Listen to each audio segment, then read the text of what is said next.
Hey, it's the Scotch Test Dummies. I'm Scott. Bored? We got Highland Park Magnus. We're going to test it. My voice is crackly. Let's test it. Test it. All right, now I'm ready. Another intro, or are you going to write it? Another intro. Hey, it's the Scotch Test Dummies. We got Highland Park Magnus. It's a new edition. Magnus. Let's test it. Test it. Sliding into the frame. Let's test it.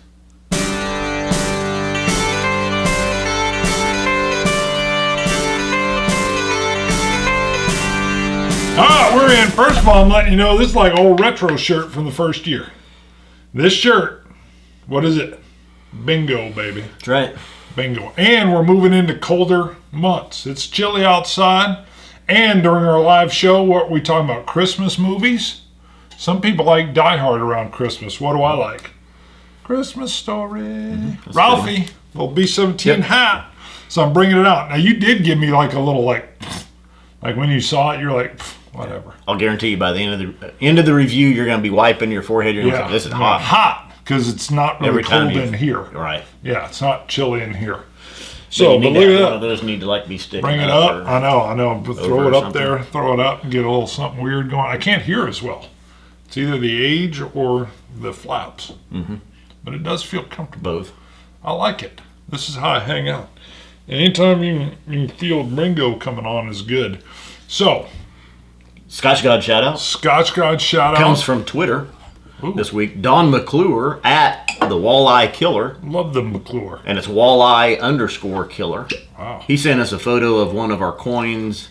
And it's just cut off. Looks like it might be coin number 170 from CASK-1 by a Lagavulin 16 bottle. And he tweets, fine way to finish a Monday. That would be the 16. It's a good one. Poured myself a little much. You want a little bit of that? Yeah, you do. I'm trying to go light. Oh, well, what'd you pour it so I got thick happy. For? I think the hat got in the way. So, now, on that note, though, do you know what was he posting which episode? Do you know off the top of your head? On Twitter. Grabbed it? Oh, that's right. That was Twitter. Yeah. The ear thing fell down. Because I couldn't hear you as good. I needed it up. What we were talking about is there's been some binge watching and some binge commenting going on. Have you noticed that on the YouTube comments? Mm-hmm. It's good. Yeah. We've almost got 400 shows in the can. Mm-hmm. That sounds bad. That just means we've recorded 400. Mm-hmm. And a lot of fans have found us just this year, and they're watching a lot of the old shows. The Habanero Show. Mm-hmm. What do you want to do? If you had one sentence, one word, what would you say? Mistake. Hot. Mistake. That was hot, though. That's a good one. What about one word? Well, okay, lesson learned from the habanero episode, and I would do it again, but we should taste the whiskey before eating the habanero. Boom. We did the habanero challenge, and then had to eat some ice cream and then come into the whiskey. We had to recover, but that was part of the charm. What if I said yoga? Yoga was good. Yeah, we did a yoga episode. By the way, I've been really doing yoga. On that one. Yeah, I pissed you off. You were really I was like joking around about the poses a little bit. And that was fine. Oh, I thought that was the part that pissed you off. No, I had I was going to run through a whole deal with all these poses, and you're like, I'm doing 3. Yeah. 3 poses. Yeah, these 3. I know, in a show, why would you? It was like you wanted it to be yoga first. And I said more poses that would have been good for you. And you were just like, nope, not doing it. Doing these 3 right here. You were like actually wanting to teach yoga. Yeah. See? Yeah. Like I was, come on. Even before I came over, though, you were already... What? You were already had this was what you was doing, and that was it. I don't know about that. I didn't know what they were. Yeah, because you had them printed off from the computer. You'd researched it, and that was the 3. I think you wanted to try to put me into like the pigeon pose. I'm like, I can't even get into that. And you're like, yeah. I was like, well, why would you want to do that? Oh, it was great. I thought it was good. When I shocked you with, I'm wearing an Under Armour shirt meant for like guys working out. Yeah. And I hadn't worked out in a while. And you were like, whoa, it was like shocking. So go back and check out some of the old episodes. Some of those we mentioned are what I call specials. where we'll film one episode and it might take 2 or 3 hours to get filmed. We've done a few of those. What do you got there? So, first of all, full disclosure, this is a review bottle that was sent to us. This was sent to us from Highland Park. Right. We got in, Scotch Trooper helped us out there when we did the Valkyrie. Sure, yeah. This is a non-age statement. Right. It comes in our area at a lower price point than the 12. It's bottled at 40%. Mm-hmm. A little low. And just on the back, unapologetically bold, smoky, and undeniably Orcadian. Single malt bears the soul of our Viking ancestors in the name of just one, our founder, Magnus Eunson. Magnus.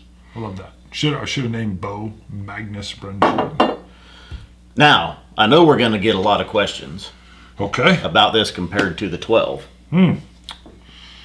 Look at you. I'm bringing out the 12. So, and I'll tell you at home, I did them side by side. After I sampled the Magnus, I went to the 12 to see. So, I mean, if you want to do that, we'll take a look. We can tell you right here what the difference is. Sure. Well, let's do the Magnus first. Okay. Now, one thing I want to mention, though, even though it's sent as a review bottle, we retain full editorial control over the show. Because if they decided, you know what, we didn't like your review, we're not sending another one, do we care? No. No. I mean, I don't want to offend anybody, but we're going to give an honest review. So, full and that's going to offend some people, but hey, that's... Which part? That we're honest?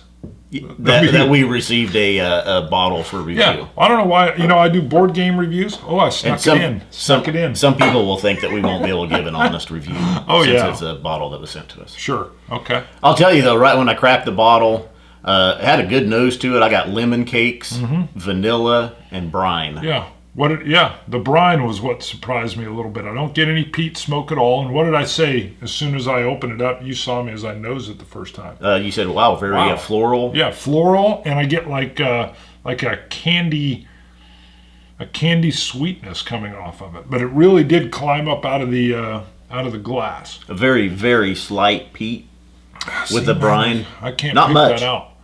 I get the brine, but it's almost, I always wonder on this when there's a subtle peat in there, if I can't get it anymore because I'm a peat head. And I'm like, I don't get it. I don't get it.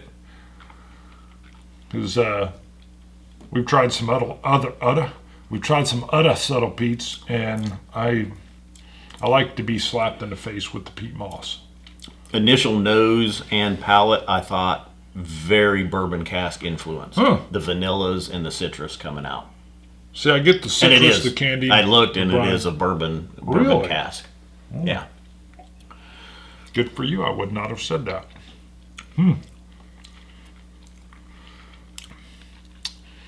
The palate, very similar to the nose. Lemon, vanilla cream. Yeah. I get a very slight peat, a little bit of oak. It did come off as a little bit younger than the 12 before I went to it. A little bit of a salted toffee, probably from brine and some of the bourbon casking, the toffees or the caramels you may get there sometimes. And a lot more astringency than I thought. It's drier than I thought it was going to be. The mouthfeel is that dryness on the cheek, a little tingle. And then when I'm done, when I've swallowed the last little bit, I get that dry, cottony mouth kind of feel, which surprised me, but it leaves behind a cream, a vanilla creamy taste. And you're right, though, what's odd to me, not odd, what's different is the brine that's in there it's very subtle, and it kind of moves throughout the tasting profile for me. Yeah. And the finish drops off fast. Let's say and I put up pictures on Twitter and Instagram. We had some comments come in and stuff. At least one person had said for the price difference, because they were real close, that they would just go for the 12. Now here, there's $20 difference though in our region. This is a $30 bottle, and this is a $50 bottle. Wow. So, and are they planning on replacing? Some comments had come in that they're might replace the 12-year with this one. I don't think that's the case at all. I think they're sticking. They did the bottle redesign and everything. They were sticking with the 12-year. Right on the right side there's a couple glasses. Would you mind grabbing a couple?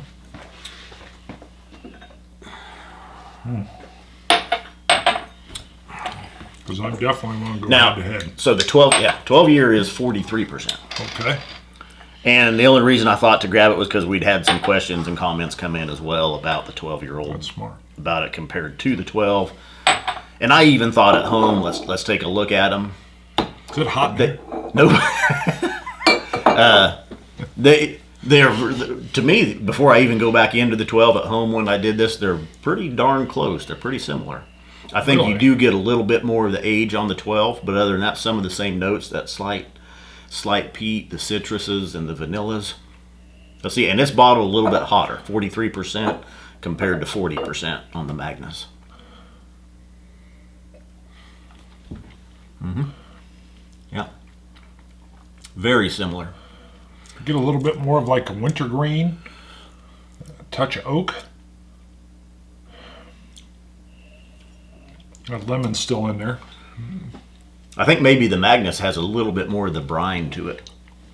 A little bit more of the salt. But otherwise. See here, I do get a little bit of the touch of the peat. Mm-hmm. I can pick up a touch of the peat in there, which I'm not getting in the Magnus. I think you can definitely tell they're first cousins. Oh, yeah. Yeah, you can tell they're related. Yeah. Maybe the 40% of the Magnus comes off. It's a little bit more vanilla and cream, I think.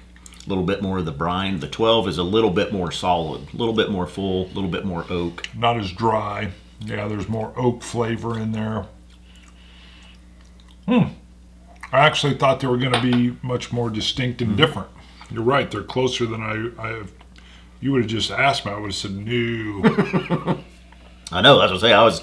I was surprised at home when I did it too. I didn't do them side by side where I went back and forth, but I did a dram of the Magnus, and then I went immediately to a dram of the 12, and they're pretty darn close. The brine moves more through the Magnus, where I get the oak moving more through the 12-year.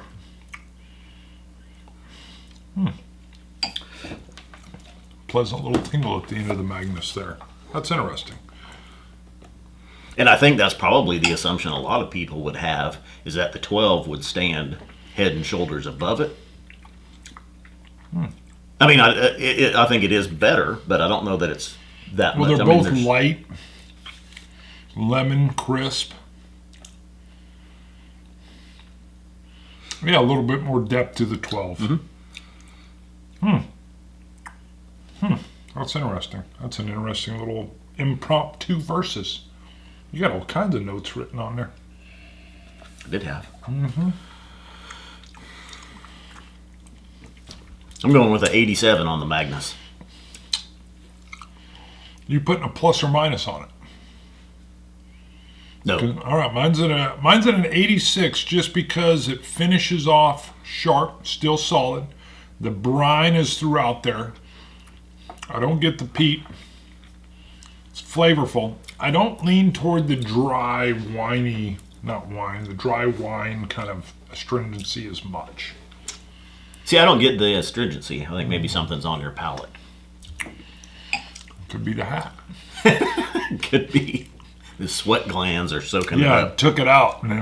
But yeah, I get it real dry on the cheek and upper palate. Which is fine. I don't mind astringency. I don't mind it. Yeah, sure. You don't like too much. Kind of like oakiness. Yeah. Oakiness is okay. Too much oakiness. True. I don't like a lot of oakiness. I'll take astringency over oakiness. Now, is it worth it in our area for $30? Definitely. Yeah. Even though it's a non-age statement, this probably could have made our top 5 non-age statements had we had it. Maybe. It wouldn't in mine just because I had like a peat extravaganza in my NASs. I mean, my NASs were these real peated explosive affairs. So, but still good. You're right. I'm actually a little stunned by how cousinish they are from the 12 to the Magnus. Maybe even like brothers with an age difference. Like no, I'm breaking away from you there. No, cousins. I would go first cousin, mother's side. I think side by side, if you went blind, the only thing that would give the Magnus away is the 40% and a little bit more of the vanilla cream. Okay. And the brine, maybe. I would have if you poured 16 of them blind, I wouldn't be able to pick it out. You did both of these, I think I would be able to tell the difference. Mm-hmm. If you were like, it's blind, which one's which, I think I could do it. But yeah, tasty, and that's a value. That is a value. Yeah. So 30%. Traveling dummies. $30. $30. Yeah, 40%, $30. This is a good traveling dummy pick. From GCAP59, George Kaplan. Right. So GKAP59. That's on Instagram. What's interesting, what does he have the coins resting on there? He's at the Four Roses distillery. Right, and then it looks like they're almost on like the stand they're resting or something. What's the? I don't know. That's just a square up on like a picture frame hold or something. Yeah, that's what it is. It's like it's on the countertop, and then you've got around like a bar stool type wooden deal. We'll put the picture up there. But he's got. You're looking at it now. George has his CASK-2 coin, and then he's one of our Patreon supporters that reached the $100 supporter mark. The cap. So he got his Patreon coin from us. Nice. Yep, very good, George. Thank you for posting that picture. Cool picture. Good, I like it. I like it. Yep. I like it a lot. What else is going on? That's it. Okay, so I dropped a bottle in my driveway. You did. Raster's cure for that to never happen again. True. And it's happened to you. And in me, your driveway. and some other people that have commented. Right. His cure is to park on the lawn. Park on the lawn. What if And then if you drop the bottle, it won't break. What if your whole lawn is just concrete? What if you don't have a lawn? Yeah. What if you live in like a brownstone and you park in the street? You don't even have a front lawn. What do they call it? Like in Scotland and England, the little sheds or the outhouses? What do they call them? Oh, I don't know. I know about brownstones, and I know about row houses in Philly. There is no front yard. There's no lawn to park on. Ralphie is always saying he's at his chateau. Somebody will think of it. A chateau. Outhouse. Shed. Shop. Piccadilly. You got it? You got it? No. Scotch it. Ooh. You Scotch gods. Wow. Way to throw it in there. See ya. You said you didn't have it. I wasn't sure. I thought you got Ralphie thing. Cilantro. Dummies. Dummies. Good. You're just rambling. You don't even know what's going on.